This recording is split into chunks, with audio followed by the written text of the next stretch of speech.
విశాఖ అంటే విభజించబడినది లేదా చాలా శాఖలు కలది అని అర్థము. ఈరోజు విశాఖ నక్షత్రం గురించి తెలుసుకుందాము. ఈ నక్షత్రానికి ఒకరు కాదు, ఇద్దరు అధిదేవతలున్నారు. ఇంద్రుడు మరియు అగ్నిదేవుడు. అధిపతి గురువు. ఈ నక్షత్రము తుల మరియు వృశ్చిక రాశులలో విస్తరించి ఉంటుంది. పురాణాల ప్రకారము విశాఖ నక్షత్రం వెనుక ఉన్న రహస్యము ఇంద్రాగ్ని ద్వంద్వ శక్తిలో ఉంది. ఇంద్రుడు ఆకాశానికి రాజు, భౌతిక సుఖాలకు మరియు విజయానికి ప్రతీక. మరి అగ్నిదేవుడు పవిత్రతకు, జ్ఞానానికి మరియు మార్పుకు ప్రతీక. కుమారస్వామి జన్మించిన నక్షత్రాలలో విశాఖ ఒకటి.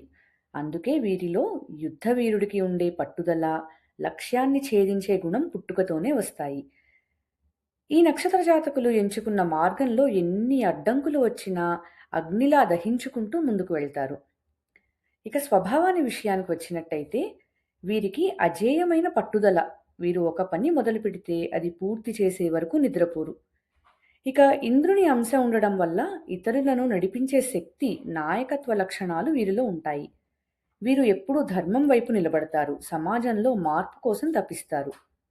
వీరి మాటల్లో మరియు వ్యక్తిత్వంలో ఒక రకమైన ఆకర్షణ ఉంటుంది. ఇక నెగటివ్ విషయానికి వచ్చినట్టయితే కాంపిటేటివ్ నేచర్ వల్ల ఒక్కోసారి వీళ్ళు ఇతరుల ఎదుగుదల చూసి అసూయ చెందే అవకాశం ఉంటుంది. కోపము, ఆవేశము, అగ్నితత్వం వల్ల తొందరగా ఆవేశానికి గురవుతారు.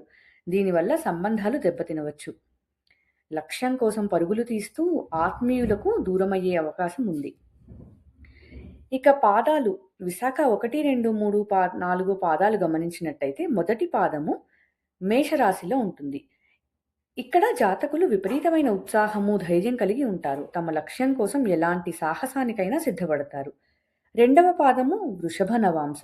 చాలా ప్రాక్టికల్గా ఉంటారు. అందము, విలాసాలు మరియు ఆర్థిక స్థిరత్వం మీద దృష్టి పెడతారు. ఇక మూడవ పాదం మిథున నవాంశ. ఇది వాయుతత్వ నవాంశ. చాలా తెలివైన వారు, మాటకారులు. వ్యాపార దార్శనికత మరియు కొత్త విషయాలు నేర్చుకోవాలనే జిజ్ఞాస వీరిలో ఉంటుంది. ఆఖరి పాదం 4వ నవాంశ కర్కాటకంలో ఉంటుంది. ఇది జలతత్వ నవాంశ. ఇక్కడ వీరు చాలా ఎమోషనల్గా ఉంటారు. ఆధ్యాత్మికత మరియు నిగూఢ రహస్యాల పట్ల ఆసక్తి కలిగి ఉంటారు. చూశారు కదా విశాఖ నక్షత్రం గురించి. ఒకవేళ మీ నక్షత్రం విశాఖ అయ్యి మీరు లక్ష్యం కోసం ఎంతవరకు వెళ్తారో కామెంట్ చేయండి. వచ్చే వీడియోలో అనురాధ గురించి తెలుసుకుందాము. అంతవరకు నమస్కారం, ధన్యవాదాలు.